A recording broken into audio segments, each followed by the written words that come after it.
Peringatan, konten ini mengandung kritikan. Jika kalian orang Kristen yang mudah tersinggung, kami sarankan untuk tidak menonton.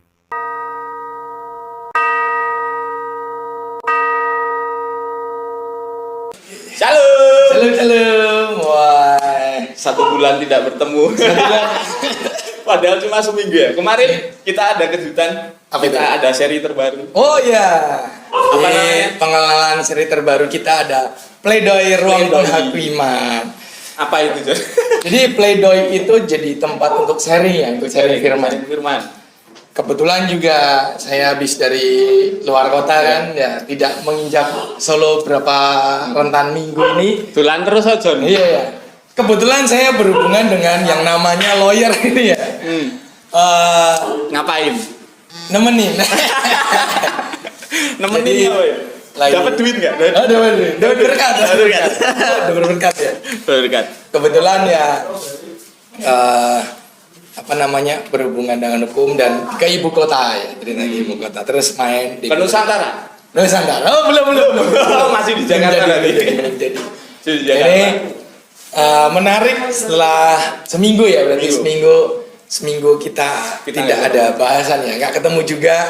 Dan kemarin terakhir upload yang Handoko Pledoi itu. Pledoi. Dan ada beberapa yang nanti akan kita tawarkan kalau mau sharing. Kalau mau sharing boleh, nggak harus pendeta, Ya. nggak harus hamba Tuhan deh. Dan nggak harus lama-lama juga ya. Sekecapnya aja, berapa, mau 10 menit, mau berapa yang ini. Oke, akhirnya kita kembali Di ini apa nih? Kalau kita berdua berarti saatnya menghakimi. Ada jargonnya. nggak ada.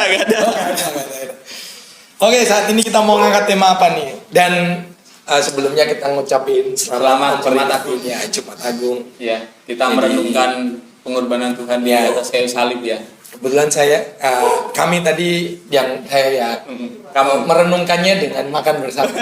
kamu. Iya. Saya tadi dipaksa makan. Ya, kiranya dari perenungan perjalanan Kristus sampai di kayu salib dan menjelang nanti memperingati untuk Paskah. hari kebangkitan Paskah ya, Paskah. yang identik dengan biji telur maksudnya. Ya, biji apa telur ya? Telur ya. Duh. Aduh maaf, ini Apa? nggak terbiasa, lagi lama nggak ngirup udara Solo. Beda ya, tak kira nggak terbiasa ngirup ini mendoan. Ini gembus. Apalagi ya kan ada yang udah lidahnya udah nggak bisa makan lidah. Wah, yang kayak yang lidahnya. Ri. Wah. Itu ya, kru ya? Kru. Maksudnya kru ya itu? Kru kita udah high class dari makanan nih. Kemarin diajak ke wedangan nggak mau. Nggak mau. Makan yang menengah ke bawah itu udah nggak ini. Kebayang seminggu itu makanya kelas-kelas. Wah. Wis. Oke. Kita ngangkat tema hari ini Bertepatan dengan Jumat Agung. Jumat Agung juga Kita ya. angkat untuk temanya Yesus batu sandungan Bukan batu penjuru. apa itu maksudnya itu? Oke. Masa kita ngatain Yesus batu sandungan ini gimana? Kita juga bersandungan, ya kan? Dan banyak memang kalau kita mau ngangkat tema ini kan langsung jadi pertentangan. Memang pertentangan. Kayak yang di caption itu tuh. Kemarin itu ada yang nulis itu di caption, yang buat caption itu. Bersih. Dan kalau kita Pasti. ngomongin batu sandungan di dunia Kristenan itu kan negatif banget. Ya. Kamu jangan jadi bos, istilahnya jelek lah gitu. Batu sandungan itu jelek gitu. Cuma ternyata di Alkitab ini dikatakan Yesus itu ya batu sandungan. Masa Yesus jelek? Nah, ayo. Kita berangkat memang ada ayat yang kita dasar kita mau sharing ya. Walaupun ada beberapa ayat, cuman kita ambil di satu ini aja. Ya. Coba Pastor bisa dibacakan Pastor. Gue genti aja. Di Roma 9 ayat 33 ya. Wah, ada Alkitab, tolong diambil kan. Ini Alkitab. Ini Alkitab terbang. Oh, Alkitab terbang. Roma 9 ayat 33. 33. Perikopnya kan kalau kita sebelum-sebelumnya kalian sudah banyak yang tahu kan. Cuman kita ambil, ini bukan nyomot ayat-ayat ya, maksudnya dasar ya. Seperti ada tertulis, sesungguhnya aku meletakkan di Sion sebuah batu sentuhan dan sebuah batu sandungan. Dan siapa yang percaya kepadanya, nya besar, tidak akan dipermalukan. Percaya ke siapa ini? Siapa ini? Nah, di sini kan dibilang ya, aku meletakkan di Sion sebuah batu sentuhan dan batu sandungan. Dan siapa yang percaya kepadanya? Masa kita percaya kepada batu sandungan itu? Ya menarik ya. Kalau kita, aduh ini agak mendelet saya. Sebenarnya ini aku sama Joni ya nggak tahu mau bahas apa ya. Kita juga bingung ya. Tapi sebelumnya ada minuman baru di Kopi Sharing ini. Kopi Sharing ada menu baru. Menu baru. Namanya Kulti. Apa itu? Okultisme tea. Okultisme. Diambil dari okultisme tea. Okultisme ya. Ini enak nih, boleh dicoba. Ini apa nih? Yakulti. Es Yakulti. Jadi perpaduan Yakult dan teh. Yang pingin nyoba langsung ke Kopi Sharing Seger. juga ya. Katanya sih seger sih katanya. Ini dari peracik kita juga ada menu baru. Itu kemarin juga di Kopi Sharing ada ini dibawain kopi dari luar negeri Jon. Yes. Mumpung masih ada. Yang lainnya beberapa sudah merapat ya. Kemarin dari Timur Leste ini dibawain. Oke, lanjut lagi kita. Ya. Ini berkenaan Bahasa apa ini? berkenaan dengan saya menarik kemarin minggu kan ibadah di sana, di Batavia kan. Akhirnya dari khotbah itu saya jadi penasaran. Sebenarnya menarik kan setiap firman di Alkitab ini kalau kita benar-benar cari apa ya, kita tarik dasarnya ini berangkat seperti apa. Saya juga baru akhirnya sadar, kan banyak tuh jadi kisah tentang penyaliban. Sebenarnya perjalanan ini juga nyangkut mengenai tema kita. Karena bicara batu sandungan, Yesus sendiri adalah batu sandungan untuk para imam, orang-orang Farisi, orang-orang Saduki, yang buat mereka adalah batu sandungan. Tapi menarik juga waktu saya dapat firman mengenai saat Yesus di atas kayu salib kan, ternyata memang ada beberapa kalimat-kalimat yang terlontar.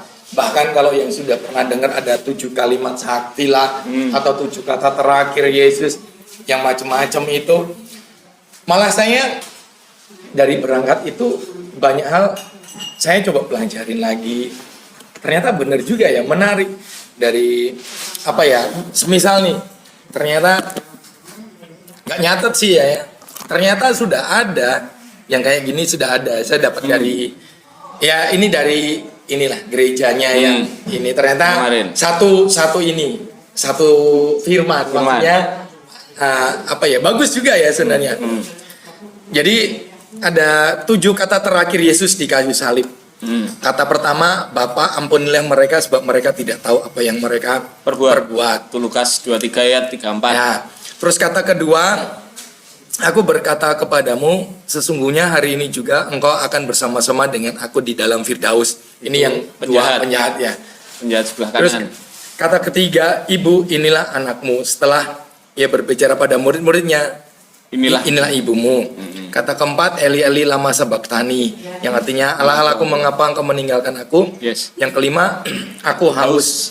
Yang keenam, sudah selesai. Yang ketujuh, Bapa ke dalam tanganmu kuserahkan nyawaku. Apa ini yang menarik? Menarik karena dia jadi batu sandungan, akhirnya dia disalib. Dan menarik juga setelah saya pelajarin ya, saya pertama saya mungkin nggak akan saya bahas sampai selesai, mungkin hanya beberapa lah. Yang ini yang lucunya buat saya, kaget saya setelah saya pelajarin itu, Bapa ampunilah mereka sebab mereka tidak tahu apa yang mereka perbuat. Yang kalau dari khotbah kemarin saya penasaran, akhirnya kan sampai rumah saya ini lagi kan merenungkan ini. Akhirnya saya baca lagi di ayat-ayat jadi kitab yang lain. Menariknya kalau Yesus bicara Bapa ampunilah mereka tidak tahu apa yang mereka perbuat. Yang buat mereka sampai menyalibkan Yesus, buat mereka batu sandungan itu. Buat saya, dan saya juga sepakat dengan firman yang disampaikan itu, tidak mungkin kalau mereka tidak tahu. Perjalanan Yesus sampai disalib itu kan sudah direncanakan semua. Ya kan? Imam-imam gimana mau ngejebak ini, ngejebak itu, gimana cara mau nangkap caranya untuk mencari kesalahan. Ya kan? Karena dari batu sandungan itu. Makanya menarik Kalau Yesus sendiri, nah inilah buat saya benar. Saya sepakat juga. Ternyata di kalimat ini mengandung kata yang luar biasa juga. Itu perihal kasih. Bicara salib itu bicara kasih. Iya kan? Pengorbanan itu kasih. Kalau bicara Bapa ampun mereka tidak tahu apa yang mereka berbuat, ini bicara untuk penebusan. Karena Kristus datang untuk menebus atas dasar kasih ini, biar mereka tidak upah dosa kan maut, biar mereka tidak dihukum mendapatkan maut itu. Jadi buat saya menarik juga waktu dapat merenungkan perihal kalimat pertama ini juga. Banyak yang kita jabarin kalau kita nyangkut ke perikop batu sandungan ini. Apalagi kalau kita sangkutkan dengan hamba Tuhan ataupun pelayanan. Kok kamu yang berani-berani nyentuh hamba Tuhan itu? Iya. Maksudnya kan jangan orang dosen di STT, rektor yang sekiranya ditegur malah kita dianggap salah. Dan buat mereka, wah itu bahkan berapa kali teguran yang kita terima ya malah jadi batu sandungan, iya kan? Menarik, jangan mengganggu orang yang diurapi Tuhan. Iya, jangan mengganggu. Menarik juga kan? Saya juga lucu batu sandungan. Tapi lucunya lagi, berarti mereka buta. Iya kan? Sudah tahu ada batu, kenapa lewat situ dan kenapa bisa tersandung? Pertanyaan berarti kan nggak hati-hati. Cuman saya mau sampai ke kata mana lagi ya? Kata kedua. Yang sampai mana nanti habis malah panjang, malah ini ya. Kali ini kita dengerin John aja. Malah saya jadi ini aja ya. Padahal tadi nggak ada rencana untuk kesini ya. Nggak tahu. Terus yang kedua mungkin nggak akan saya jabarkan panjang ya. Perenungan yang saya dapat nanti malah panjang. Sekarang jabatannya apostol. Tapi belum senior itu. Yang kedua, aku berkata kepadamu sesungguhnya hari ini juga engkau ada bersama-sama dengan aku di dalam Firdaus. Menarik. Setelah saya merenungkan lagi apa yang disampaikan juga, saya belajar lagi. Saya teringat awal-awal kita bikin podcast ini kan, bicara mengenai gimana bayi-bayi orang Israel Yahudi itu sudah diarahkan dari semenjak bayi. Dan jangan lupa orang yang disalib ini orang Yahudi semua, kanan kirinya Yesus. Dan hukumnya wajib. Wah, ini diingatkan lagi. Umur 5 tahun kan mereka harus belajar Taurat. Kita para nabi dan mereka itu wajib. Kalau kita bicara Israel rohani, secara rohani, mereka Kristen. Iya kan? Kayak kita. Jadi kanan kirinya Yesus ini orang Kristen. Misal kalau kita mau tarik bicara Israel rohani, yang notabene mereka orang Yahudi yang pasti dan wajib, bukan pasti lagi, belajar. Kita para nabi, ya nggak usah bahas kita para nabi geger lagi ya. Kita para nabi. Wah, malah kita dikira sesat. Yang pasti kanan kirinya Yesus ini tahu ada nubuatan mengenai Mesias. Benar. Iya kan? Yang satu mengolok-olok. Kalau gitulah seperti yang sudah pasti orang Kristen banyak tahu kisah di sebelahnya Yesus. Saya kira seperti yang orang Kristen banyak lakukan, mengolok-olok Yesus ya. Yes, dan jadi batu sandungan kan. Apa yang akhirnya mereka tahu kebenaran, akhirnya kebenaran itu datang, diingatkan. Kan Kristus datang kan memberi pengajaran ini terus menegur, kebenaran disampaikan. Tapi penggambaran orang Kristen itu ternyata yang mengolok-olok, menganggap batu sandungan, malah mengejek, menghina, bahkan lebih parahnya lagi sampai melucuti yang terjadi yang daging politik ini kan, dihajar, dilucuti, ditelanjangi kan, bahkan lebih dari itu yang Yesus terima. Padahal dasar kesalahan apa yang kan tidak didapat, nggak ada sampai sekarang pun dari kalau kita mau belajar kan nggak ditemuin. Tapi ada sikap, saya mau ngambil 2 sikap ini kalau kita bicara orang Kristen. Yang satunya kalau seperti itulah daripada apa sebelum yang di sebelah Yesus sendiri sampai akhirnya dia kan pasti langsung merenung kan. Dulu dia belajar dan orang-orang Yahudi bukan orang-orang umat spesial semua kan. Dari pembicara berpikir mereka kan, apalagi pengajaran kan omong, bukan tertulis, bukan itu. Makanya kayak Yesus khotbah di bukit, dilakukan dan mereka daya ingatnya luar biasa. Akhirnya saya yakin pasti di yang satunya penjahat satunya ini yang penjahat Yahudi yang kalau kita mau bicara menggambarkan orang Kristen juga, dia langsung merenungkan ini yang dia pelajari dari kecil, ini yang dinubuat-nubuatnya dinanti-nanti. Sampai akhirnya bahkan Yesus kan ngomong, aku berkata sesungguhnya hari ini juga engkau bersama dengan aku yang ini yang saya single mengenai baptis itu ya kan. Yang rame juga sedikit lah, yang rame-rame banget, yang dikira saya anti baptis juga gitu kan. Padahal ya kayak gini. Padahal ya memang ya. Iya. Kayak gimana kalau mereka terima Kristus ternyata belum baptis atau di jalan kecelakaan meninggal? Apa langsung berarti kan belum baptis masuk neraka? Wah, kok hebat. Sedangkan Kristus penjahat di sebelahnya aja dia belum baptis. Iya. Udah di Firdaus ya. Bahkan langsung ikut ke Firdaus. Bahkan saya dikasih tahu kemarin khotbah saya dapat, dia orang yang pertama menerima pertobatan.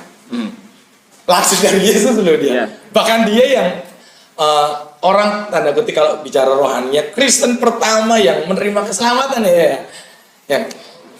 Dia yang pertama kali menerima keselamatan orang ini.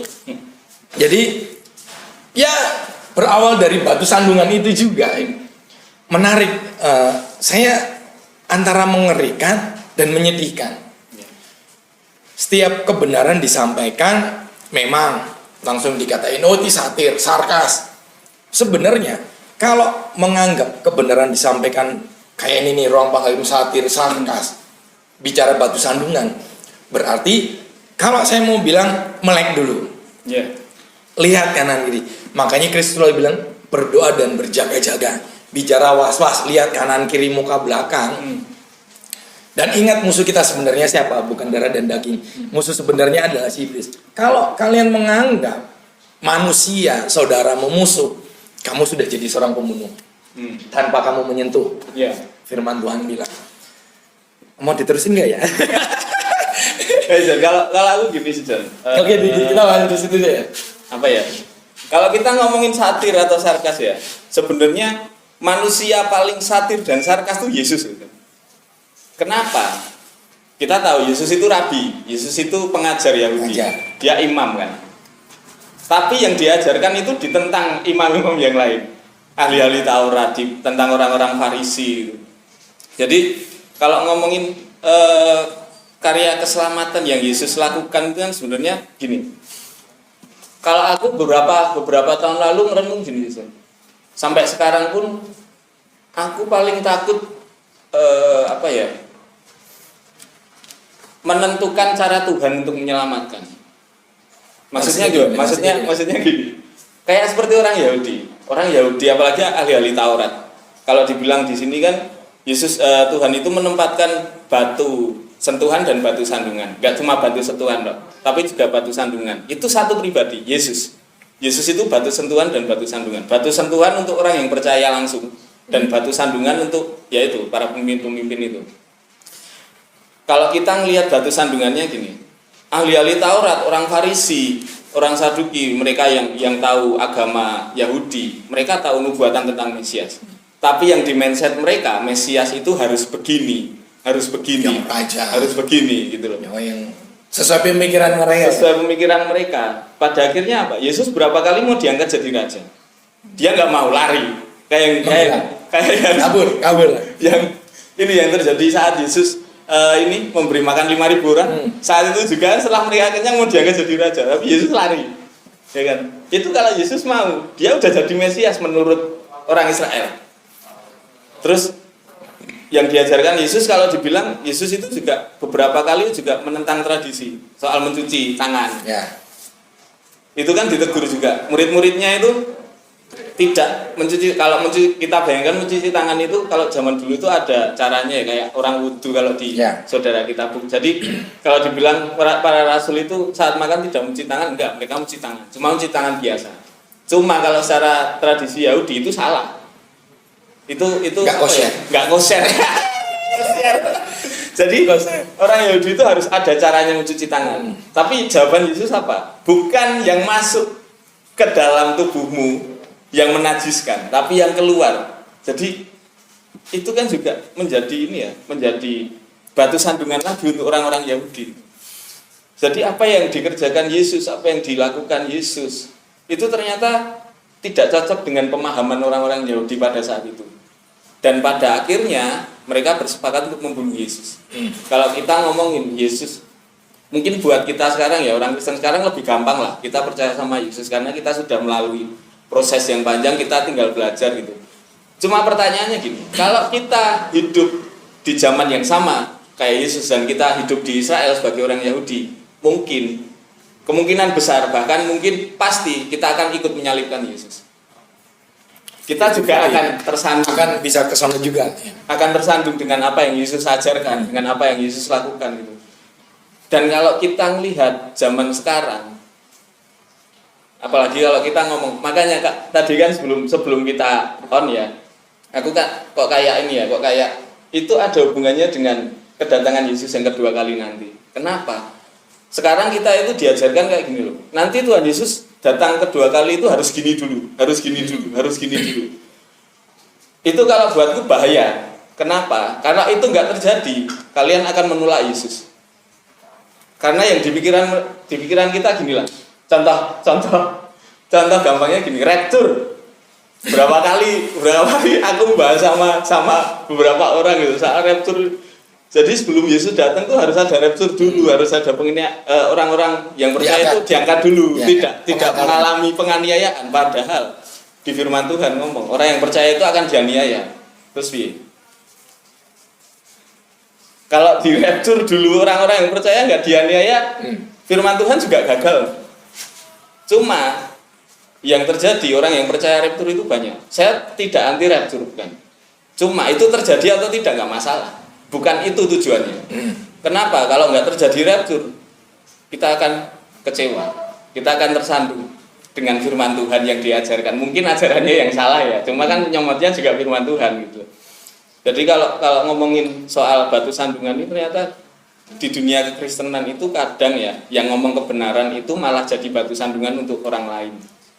Yang ngomong, yang menjelaskan sesuatu menurut dengan apa ya, yang sesuai dengan firman Tuhan, itu kadang malah ditentang sama orang Kristen yang lain.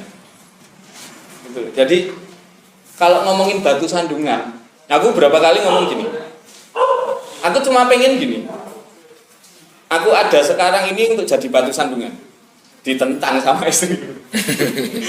Kok kamu pengen jadi batu sandungan ini gimana? Ini. Oh iya, batu sandungan.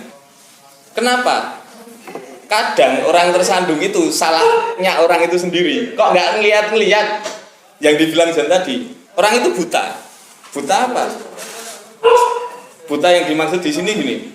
Dia mengartikan firman Tuhan sesuai dengan apa yang dia pikirkan. Apa yang dimau toh. Tidak tunduk kepada firman Tuhan gitu. Jadi setelah apa yang dia dapatkan, dia bentuk mindset. Ketika orang lain ngomong tidak sesuai dengan apa yang dia pikirkan, dibilang batu sandungan. Contoh lah, orang rokok, orang minum. Kemarin beberapa hari yang lalu aku WA-an sama teman lama. Dia teman yang sangat berjasa. Namanya Topan, temanku STM. Dia sekarang juga pelayan Tuhan di salah satu gereja di Solo. Tiba-tiba WA, halo Topan. Dia tiba-tiba WA, gimana kabarmu? Itu dia dulu orang yang membawa aku untuk apa ya, kamu baliklah ke gereja, yang bawa aku ke gereja, tempat kita pelayanan dulu itu, tempatku pelayanan dulu itu. Dia orang yang berjasa. Terus ngobrol dia nanya gini, tapi kamu pelayanan tak jauh gitu. Pelayan di mana? Di gereja, salah satu gereja masih main musik masih lah gitu. Terus dia pertanyaannya gini, pertanyaan yang membuat aku mungkin kalau buat orang lain batu sandungan ya. Dia ngomong, tapi kamu nggak minum toh? Tak jawab apa? Minum di rumah. Aku nyetop. Nyetop minuman tradisional Solo ya. Kalau yang mau ya minuman tradisional itu datang ke rumahku. Buat apa? Aku ngomong buat apa? Buat pelayanan. Lah kok bisa? Ya. Balik lagi. Kita tidak berpikir itu secara budaya. Kita tidak berpikir secara jadi yang di mindset kita itu cuma firman Tuhan. Yang diambilkan ayat-ayatnya cuma itu tak. tubuhmu bait sucimu dan sebagainya. Padahal kalau dibilang ya, Kalau mau dibedah, kalau dibedah ya enggak itu. Bukan masalah minum, bukan masalah ngerokok, bukan masalah tato, bukan juga. masalah tato yang kemarin Yang kita bahas deh. kita bahas. Cuma masalahnya apa? Masalahnya itu cuma itu tadi buahmu. Kadang buah itu juga batu sandungan, John. Iya, sebenarnya kan kalau itu kelanjutan itu kan bicara ada buah, buah kerajaan juga kan kelanjutan. Iya. Kalau kan ada ayat-ayat paralel mengenai batu penjuru, Iya. batu sandungan. Tapi ya menarik loh, kalau lo tadi bilang kan Yesus itu kan kalau di ayat ini kan bicara sebagai batu sentuhan, batu penjuru, batu sentuhan. Begitu juga ada batu sandungan.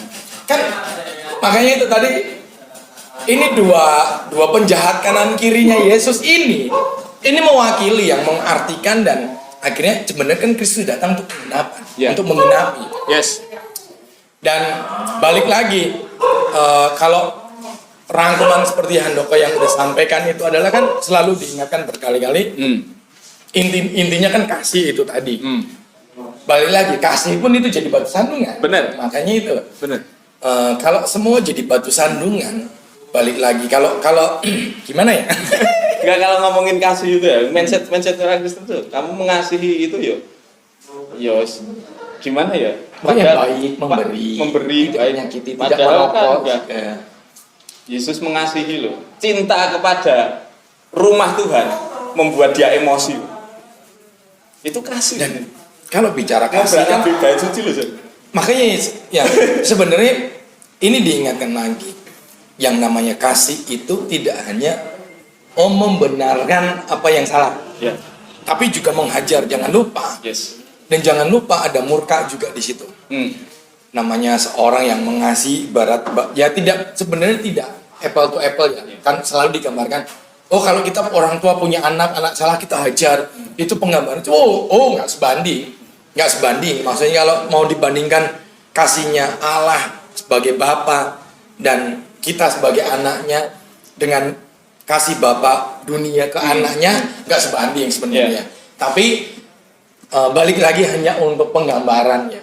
Kalau namanya kasih itu, tapi sayangnya yang terjadi hari-hari ini, saya beberapa sudah lama ya, kita kan sharing lama ini dan banyak gereja sudah, bahkan kita ingatkan berkali-kali lewat podcast ini, sudah hampir tidak pernah dan lama kita nggak dengar bicara tentang murka Tuhan, bicara tentang Tuhan akan menogor, menghajar, nggak hanya sebatas mengasihi, nggak apa-apa, nggak bisa.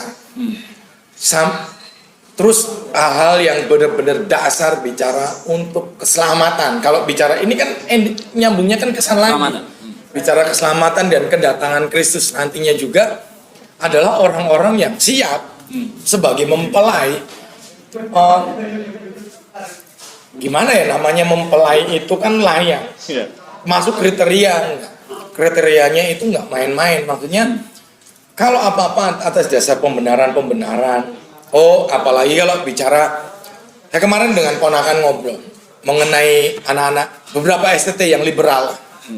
Mereka berpikiran sampai ada salah satu mahasiswa di STT Belanda kan mengenai bahkan itu lolos tesisnya dia mengenai Yesus itu bukan Tuhan. Ya kan? Nah, itu menggemarkan kan. Atas dasar ini buat saya mau dasar apapun itu. Apalagi kalau bicara ada beberapa STT liberal yang maksudnya ya bukan gimana. Saya tetap ngawasin satu-satu. Ini sampai dengan sharing beberapa orang ini. Bahkan yang lagi beberapa kali kita bahas mengenai LGBT pun mereka punya dasar. Dasarnya ini ya. Dan selalu mereka sebelum kita mau ngomong pasti dasarmu di Roma ini kan mau ngasih siapa bilang atas dasar itu. Dan apalagi kalau pas bahas kemarin itu dia punya sejarah tarik ini. Sejarah dari mana? Kalau omongan saya nggak enak memang. Sejarah memang bodoh sekali, bego kan, maksudnya setan gitu kan. Lu sejarah mana? Kita mau ngatain LGBT itu, Tuhan mengasihi, memperbolehkan. Mau sejarah yang mana? Kalau kamu mau dasar, kenapa dari gitulah. Nah ya, bahkan kan banyak STT yang ada di Jogja, di Jakarta, yang tetap mengesahkan itu urusanmu, balik lagi. Itu jalanmu mau pemikiran pun, dan kadang-kadang yang saya tangkap mereka ini sebatas untuk sensasi, tahu nggak? Hanya untuk eksisten iseng, kayak iseng, mau buat kontra sendiri, dia mau pemikiran lawan, jadi membuat pro kontra sendiri dengan dirinya, akhirnya dilempar ke publik kan, akhirnya jadi kontroversi. Jadi kayak gitu. Saya paham, kayak walaupun tetap mereka gak menyetujui itu, tapi memang anak-anak estetik liberal ini sengaja kayak gitu untuk, dan tahu sendiri kalau mahasiswa merasa tahu, wah udah merasa paling pinter aja kan, mau sok-sokan kayak gitu, mana ayo kita mau debat, wah udah kayak ini, nah ada urusan lo, kita mau perang sekalian gitu. Cuman kan kalau kita beda, kalau udah kita bicara masuk turun ke Jawa, mainnya beda lagi, cara bermainnya beda. Mereka dengan cara yang halus, dengan cara Tuhan mengasihi, Tuhan pasti mengampuni kan, Tuhan ini Tuhan ini baik. Nah bahaya. Balik lagi batu sandungan, ya kan, kalau nggak ada habisnya, saling serang-serang, jatuh-jatuhnya batu sandungan, dikit dulu jadi batu sandungan kayak gitu. Jadi jadi kalau sekarang itu kita mau ngomong soal kasih itu juga kita harus mikir lagi. Kasih yang seperti apa dulu gitu. Kalau ngomong kasih itu kan sebenarnya kalau kita baca Alkitab ini kan sebenarnya kalau kita artikan sesuai arti kita kan rancu jadinya.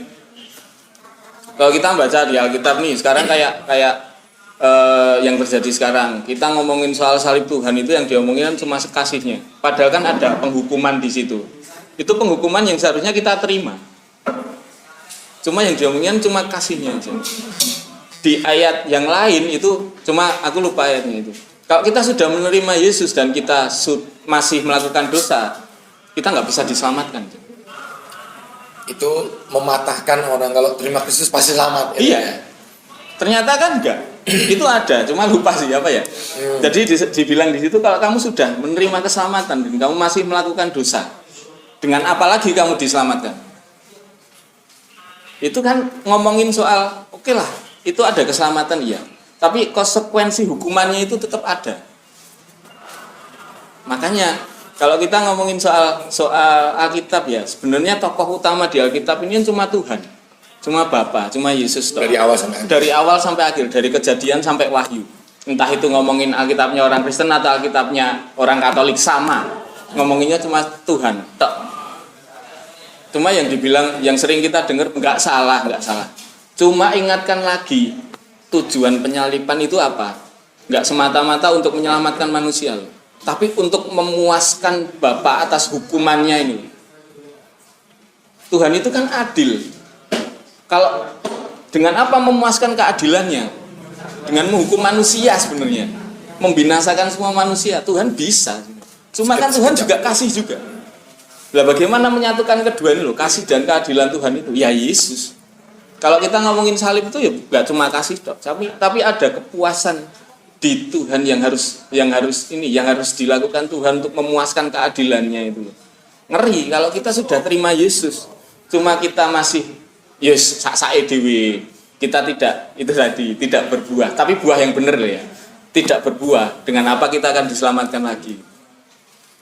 Jadi kalau ngomongin soal itu kan sebenarnya kalau buat aku juga teguran sih Jam.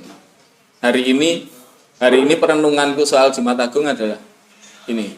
Yang utama di seluruh kehidupan, bahkan di semua yang ada sekarang itu cuma Tuhan. Kalau kita kembalikan lagi ke Tuhan, kita akan tahu rencananya apa tuh, maksudnya apa tuh. Kalau kita fokusnya tetap kita, apa yang kita ada, menarik juga. Kemarin aku jadi inget nih tiba-tiba. Yang terjadi ketika kita ngangkat roti, kita ngangkat perjamuan itu kan yang dibilang apa? Percaya kuasa Tuhan dapat memulihkan kesehatanmu, dapat memulihkan ekonomimu dan sebagainya. Keselamatannya mana? Lagi yang dibilang ketika kita mengangkat roti dan anggur itu apa? Kepentingan kita tok.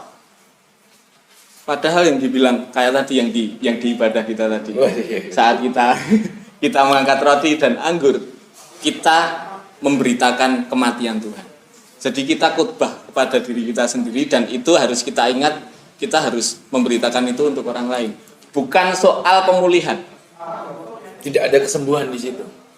Belum tentu kesembuhan terjadi, belum tentu. Kekayaan belum tentu. Bilur-bilur Kristus menyembuhkan Belum tentu. Kan jadi ya mungkin kita ngomong gitu juga batu sandungan buat orang lain. Terserah kamu. Gitu loh. Cuma kita mau balikin lagi, esensinya apa toh? Penyalipan, perjamuan kudus, itu esensinya apa? Tuhan. Apa yang dilakukan Tuhan toh? Kalau kita sudah percaya ya kita harus memberitakan itu yang dilakukan Tuhan. Yang balik lagi yang membedakan orang Kristen sama orang lain apa? Ya Yesus itu, apa yang dilakukan Yesus. Itu toh. Kalau ngomongin soal kesembuhan, Paulus nggak sembuh. Ya. Kalau ngomongin soal kekayaan, rasul-rasul Tuhan gak ada yang kaya. Nggak ada yang punya jet. Mungkin kalau saya keledai. Kan kalau keledai kan orang ya. Yesus aja naiknya keledai ya. Bukan onta atau bukan kuda yang besar kan. Bukan kereta. Bukan kereta yang terjadi sekarang apa? Ya itu tadi harus punya jet, harus punya mobil dan sebagainya. Apalagi yang baru kan ayatnya apa tuh Sultan itu ya? Ya kan Keri yang kemarin itu. Iya jadi rame itu juga kan. Itu berani-beraninya mengubah ayat firman Tuhan yang Yesus perintahkan diubah jadi sultan-sultan ini apa pekok tenan. Itu kayak ngumpat kadang ya itulah menghina Tuhan itu kan kayak gitu sebenarnya. Saya makanya kalau dari saya perenungan mengenai sebenarnya selalu Jumat Agung jadi perenungan saya itu perenungan yang untuk mengingatkan balik lagi disuruh untuk mengingatkan lagi ini kan bicara hukuman yang notabene tadi kalau kita perjamuan untuk mengingatkan malam terakhir Kristus itu kan untuk yang kita harusnya sadar kita yang harusnya dihukum kan gitu kan upah dosa mau kadang orang nggak perlu upah dosa. Terus saya berpikir lagi, bener loh, ibaratnya kan ada yang chat kemarin kan ada sedikit crash, ada dengan masalah dengan yang ini kan. Kita bicara kasih juga, kasih itu menutupi banyak dosa. Dari kasih itu sendiri, yang semisal nih, kan banyak nih orang-orang pembunuh yang akhirnya tidak dihukum mati juga. Yeah. Itu kalau bukan karena kasih karunia anugerah itu nggak mungkin. Yeah. Karena tidak semua orang pun bisa menerima kasih ini juga kan. Benar. Dan tidak semua orang itu diselamatkan. Tapi gara-gara kamu saya dihukum. Ada kan yang bilang gitu. Gara-gara kamu saya pergi ke neraka. Kan gitu kan. Dan lu siapa gitu kan. Yeah. Cuman balik lagi. Saya kalau renungan saya diingatkan lagi, disuruh mengingatkan lagi untuk para pewarta. Kalian itu mengajarkan apa? Ini balik lagi menyedihkan kalau selalu yang dibilang itu tentang kesuksesan, kekayaan, terobosan, pemulihan, apalagi kesembuhan, bilur ini bicara salib kan ini bicara kesembuhan dari kebodohan maksudnya.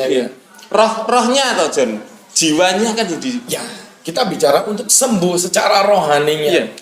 Bukan benar juga tadi kalau kita bicara lah buktinya orang-orang kalau bicara keseluruhan juga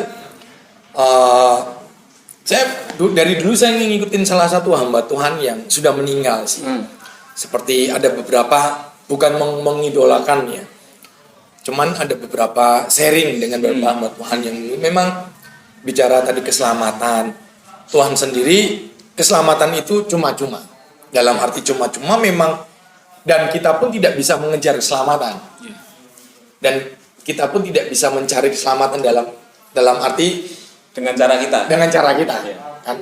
Tuhan mengasihi bukan karena kita mengasihi. Bukan karena kita baik, bukan karena kita kaya, bukan karena kita memberi, bukan karena buah yang seperti yang banyak orang bilang yang memberi bisa menolong. Oh, bukan itu. Kan gitu kan kita ada pernah di-sharingkan di sini juga.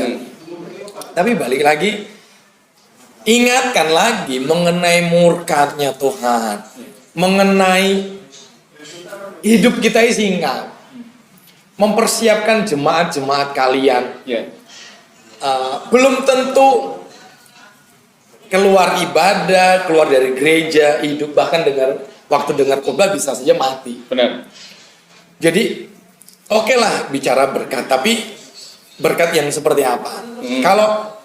Tapi memang proses ya kita bicara memang kapasitas jemaat atas dasar ini. Kan jemaat tidak semua mau bisa langsung dikasih makanan keras gini ya. Tapi pertanyaan saya, kalau lu dasarnya Kristus, dari awal sampai akhir Kristus ngomong nggak ada tuh makanan lunak yang dia kasih. Bener. Makanya. Langsung makanan keras terus. Makanya kalau yang dibilang itu ya, saya bilang ya balik lagi lah apa yang diajarkan itu.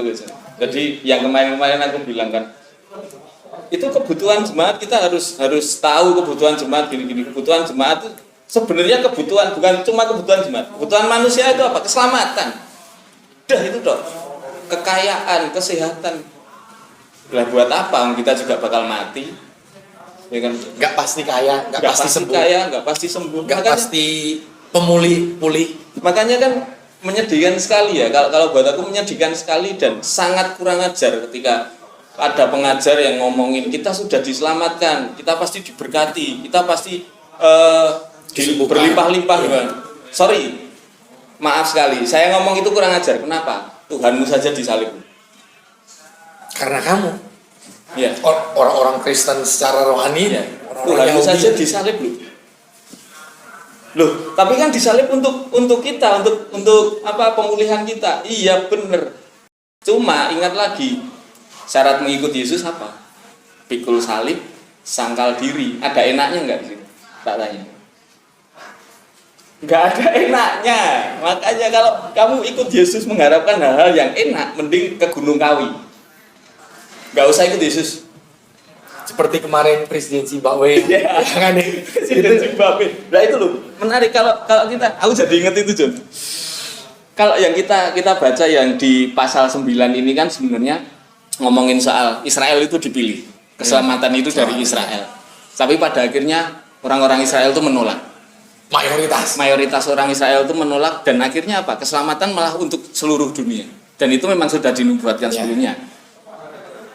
Mengerikan sekali. Kenapa? Kalau kita, ya itu tadi yang tak bilang, kita sudah termindset orang Kristen itu pasti gini. Kita akan bisa menolak Yesus, dan Yesus itu akan diberikan kepada orang-orang di luar gereja. Orang-orang yang mabuk di pinggir jalan itu, orang-orang yang mungkin saat ini masih mencuri, orang-orang yang mungkin saat ini masih berbuat kriminal. Itu loh yang Yesus lakukan di Alkitab itu. Menyelamatkan orang-orang yang nggak layak. Kalau kita terus mindsetnya jadi orang Kristen tuh harus gini, harus berbuah yang secara kelihatan, itu sangat berbahaya. Kenapa? Mungkin kita bisa menolak Tuhan Yesus, dan Tuhan Yesus yang kita imani, Tuhan Yesus yang kita percaya itu malah diberikan kepada orang lain. Bisa terjadi secara nggak langsung. Ya. Dan terjadi. Iya. Banyak terjadi. Kan sudah banyak terjadi. Orang-orang yang mungkin sama ini kita mikir, kok kamu gak ke gereja ya, kok kamu masih merokok, kamu masih minum gini. Tapi kita nggak pernah. Nah ini kadang batu sandungan itu terjadi karena kita nggak pernah nanya, karena kita nggak pernah klarifikasi ke orang yang kita anggap menjadi batu sandungan. Itu tadi, orang buta. Kita jadi orang buta karena kita sudah termindset di pikiran kita, oh ini tuh harus gini. Ketika orang melakukan hal yang beda, kita terus ngomong, nah contohnya gampang lah, ginilah, orang Kristen nggak boleh merokok. Terus ada pemimpin tuh ngomong, kamu tuh pelayanan merokok gini. Terus langsung dihakimi, langsung disalahkan gini, bahkan dicopot dari pelayanannya. Cuma nggak pernah nanya tujuanmu merokok tuh apa, alasanmu kamu tuh merokok apa. Itu loh yang harus dilakukan sekarang. Para pemimpin itu bukan menuntut jemaat. Saya harus bilang seperti itu, bukan menuntut jemaat, tapi apa? Kenali jemaatmu. Jangan terus jemaatmu melakukan dosa gini terus kamu buang, kamu singkirkan gini. Tak tanya, kamu melakukan dosa enggak? Kayak yang itu wanita berzina. Itu menarik, kayak pas kemarin saya di Jakarta ibadah itu. Kan Pak Yusuf ini kan selalu menerima memberkati orang-orang yang hamil di luar nikah, Iya. yang dibuang. Sampai dia berstatement, kalau ada yang menolak mereka, debat dengan saya. Atas dasar bukan karena mau debat pinter-pinteran ya. Saya pendeta, saya berdosa dan semua manusia berdosa. Apakah saya layak untuk menolak orang yang berdosa juga, sedangkan saya berdosa? Ya. Kalau ada memutuan, makanya kan rame kan, Rame. karena menerima banyak yang orang-orang hamil di luar nikah, ada jemaat akhirnya, karena akhirnya memang tidak serta-merta langsung diterima, pasti ada ngobrol dulu, apa namanya istilahnya itu, konseling dulu, Ada konseling. bahkan setelah itu pun tetap diawasi. Iya. Kamu mau keluar lagi dari gereja itu, yang penting dasarnya dikuatin itu. Menarik kalau kita mau saya teringat lagi kan bicara penyalipan ini bicara hubungan. Iya. Kan bicara hubungan. Ada antara Kristus kepada Bapaknya dan Kristus kepada manusia. Keingat lagi omongan selanjutnya kan, dia ngomong ke murid yang dikasih, Yohanes, ini ibumu, ya kan? Ini tetap ada bicara hubungan di situ. Makanya kemarin saya kaget, dan di hal itu pun setelah saya pelajarin, oh iya, saya cari-cari memang banyak jadi perdebatan ternyata. Ternyata kan murid yang paling dikasih adalah Yohanes. Yohanes anaknya Zebedeus. Ibunya si Salome. Dan saya lidikin di Alkitab, di Matius, Markus, oh ini tuh jadi pertentangan. Makanya sampai akhirnya sebelum Yudas menyerahkan di malam setelah Yesus doa di Getsemani kan rame. Makanya sampai yang jadi pertentangan di luar, oh yang disalib itu bukan Yesus, itu mukanya murid-muridnya berubah semua kan gitu. Dan saya baru diingatkan di situ, saya pelajari, direnungkan lagi, dipelajarin lagi. Yohanes ini kan saudaranya Yesus sendiri. Benar. Iya. Saudaranya Yakobus juga. Yakobus, yang notabene Salome, yang selalu kalau di Matius, Markus selalu dibilang Maria, terus ada Maria Magdalena, ada Maria ibunya si Yosef, dan juga ada si Salome yang notabene. Tapi di Yohanes sendiri, Yohanes 19 ini, Salome tidak disebut, tapi Maria. Dan saudaranya baru setelah disebut. Kalau kita selidik, oh ibunya, yang notabene saudara mirip berarti. Iya kan, berarti kan makanya para prajurit waktu nangkap kan ngajak Yudas. Baru Yudas ngasih tahu orang yang tak cium itu Yesus. Apalagi orang Jawa dulu gondrong semua katanya. Makanya kan antara untuk memastikan itu Yesus atau Yohanes. Benar. Dan sampai akhirnya tersiarlah kabar di luar sampai hari ini. Oh yang disalib itu muridnya. Dan jadi pertentangan. Oh bukan Yesus. Iya kan. Sebenarnya kalau mau bedah kita memang menarik.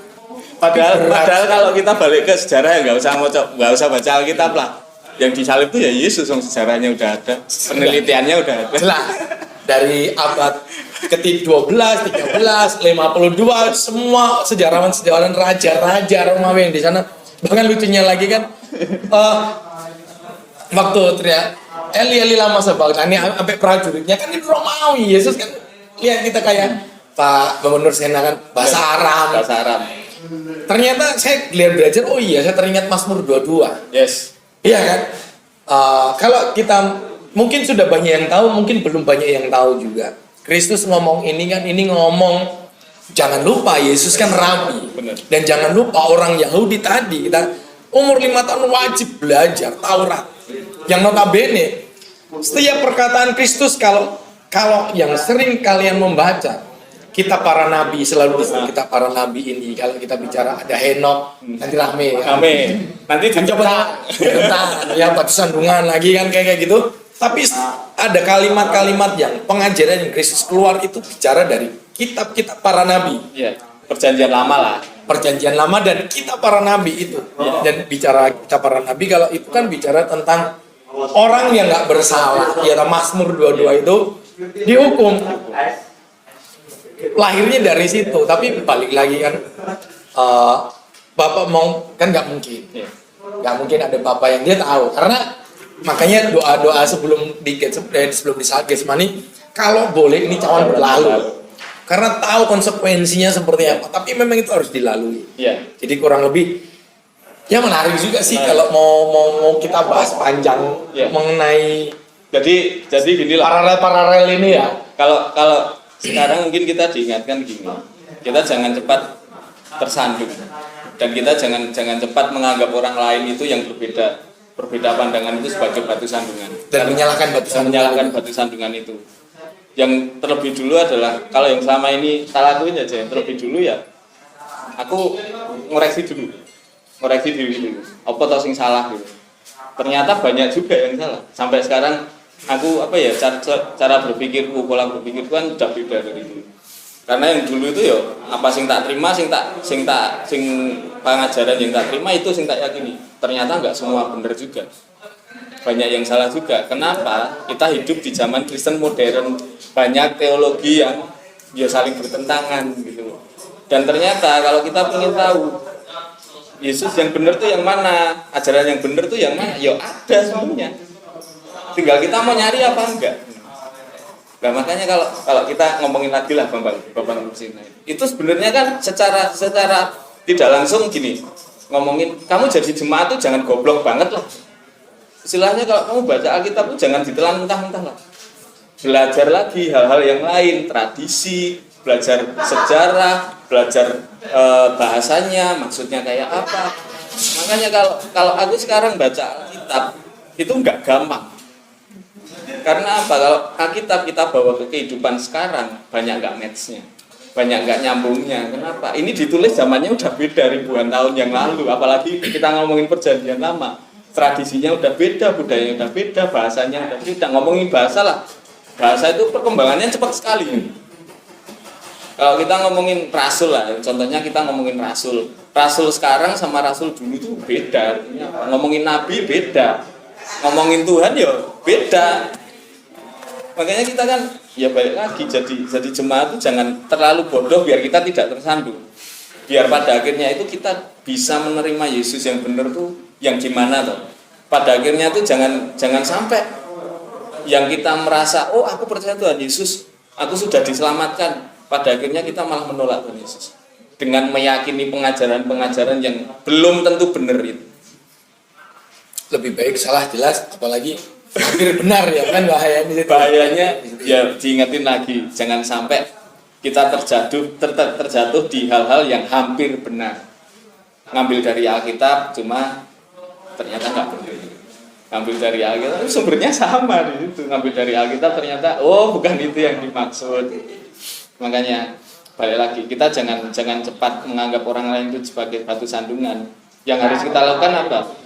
Introspeksi dulu. Dan inilah yang selalu dilakukan Tuhan Yesus apa? Komunikasi. Tiap hari Yesus kan komunikasi sama murid-muridnya. Ketika Yesus mengajar gitu kan kadang muridnya juga nanya, "Maksudnya apa Tuhan?" Yang terjadi sekarang ya. Sekarang kan ketika mengajar gitu kan cuma dengerin tak coba dengerin. Gembala pasti benar di situ. Pewarta pasti benar. Coba bayangkan kalau sewaktu-waktu ada jemaat yang tiba-tiba nyeletuk, "Oh, enggak gitu." Apa yang terjadi di gereja? Rame, jemaatnya mesti suruh keluar.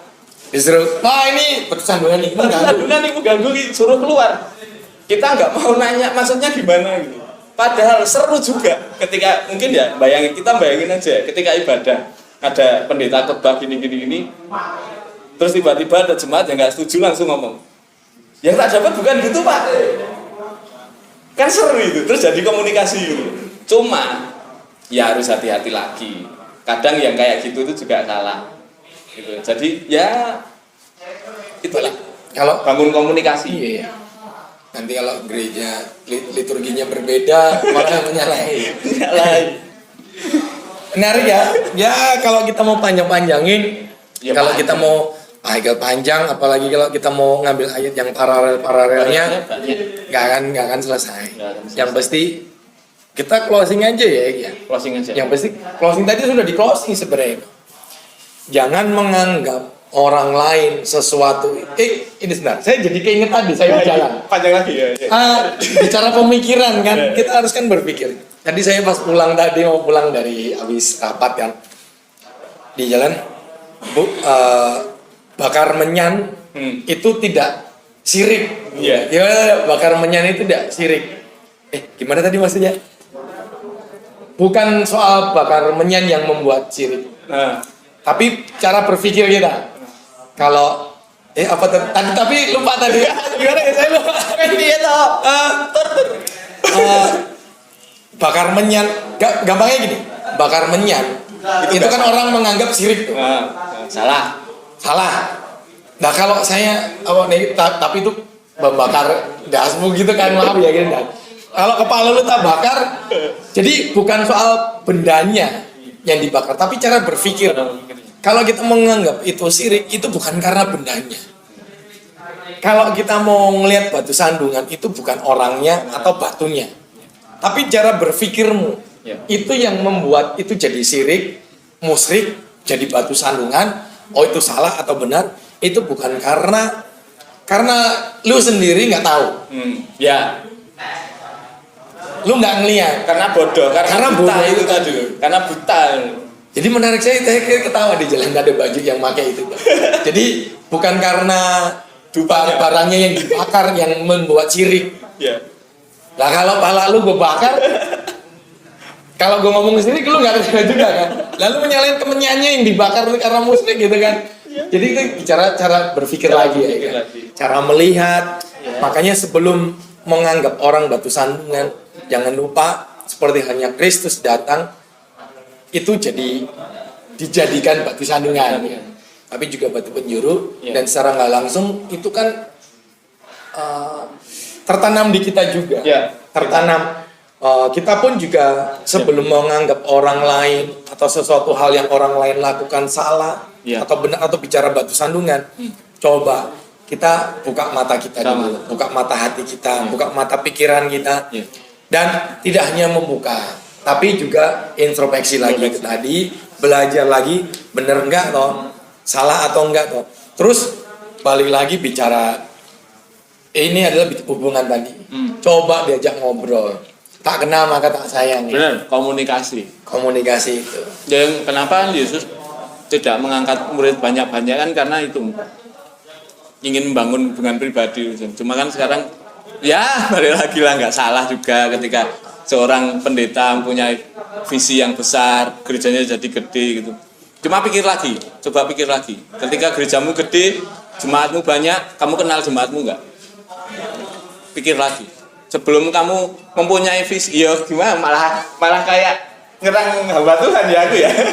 Cuma ya itulah yang harus dilakukan itu. Ketika kamu punya visi besar, persiapkan dirimu untuk melakukan visi yang besar itu. Contoh simpelnya gini, kamu punya jemaat banyak, kamu bisa nggak kenal jemaatmu satu-satu? Kalau nggak bisa, mending jemaatmu sedikit. Kenapa? Ya, itu tadi lah, hubungan lah. Karena ya boleh dibilang, kalau kita mau melihat Yesus langsung kan jemaat sekarang kan juga makanya perlu pengajaran itu tadi. Kalau jemaat sekarang kita tuntut makanya melihat Yesus langsung kan juga nggak bisa. Di satu sisi memang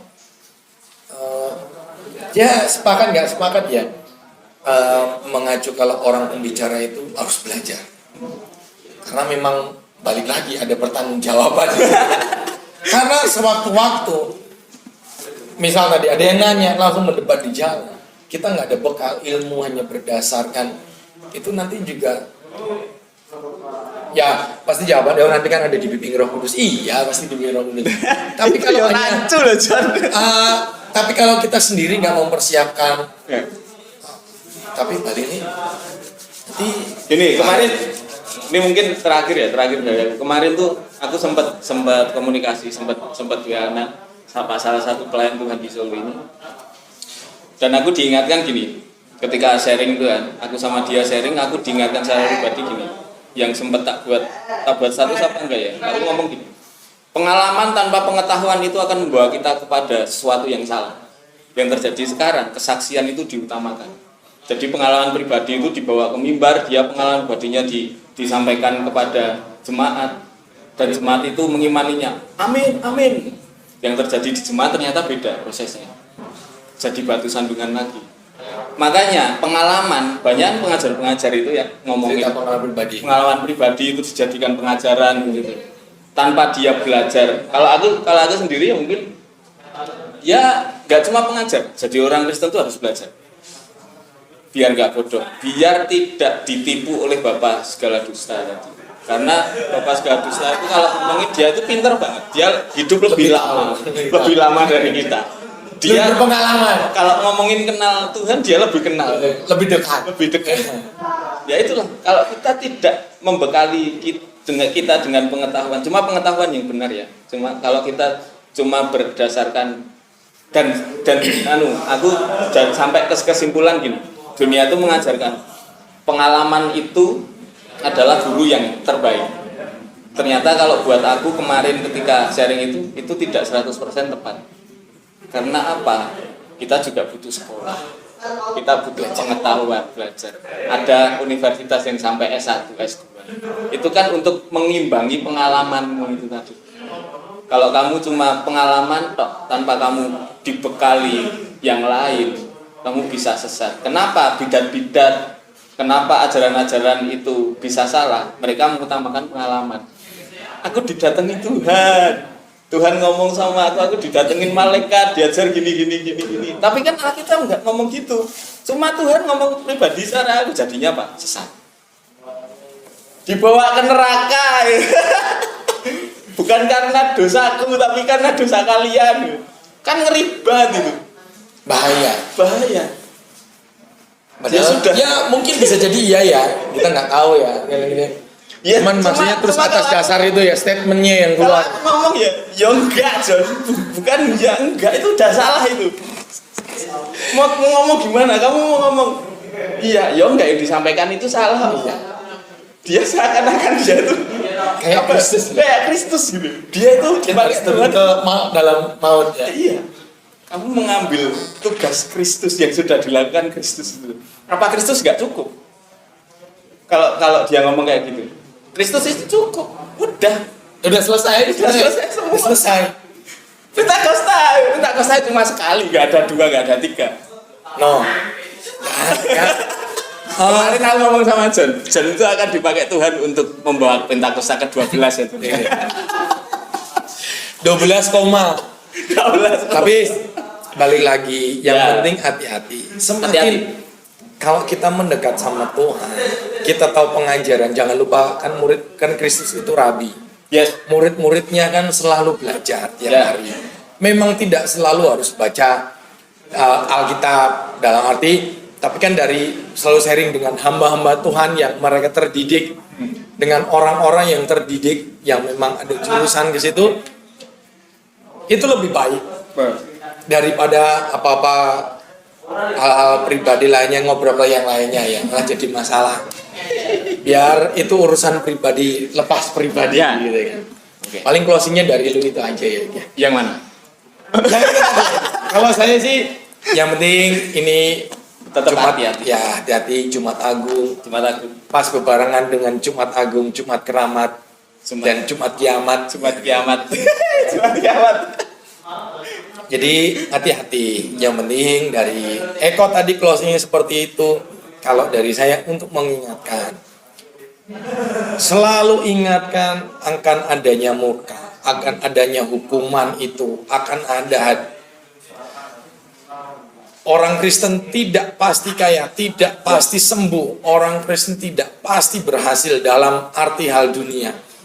Bahkan kalau seperti bilur-bilur tadi yang disembuh, memang nggak akan menyembuhkan, bukan itu tujuannya. Bilur-bilur Kristus untuk bukan menyembuhkan secara fisik. Penyalipan itu bukan untuk pemulihan sebatas untuk menjadikanmu sukses, berhasil, kaya. Tidak ada ayat Alkitabnya untuk menjadikan kamu sultan. Iya, kalau ya mungkin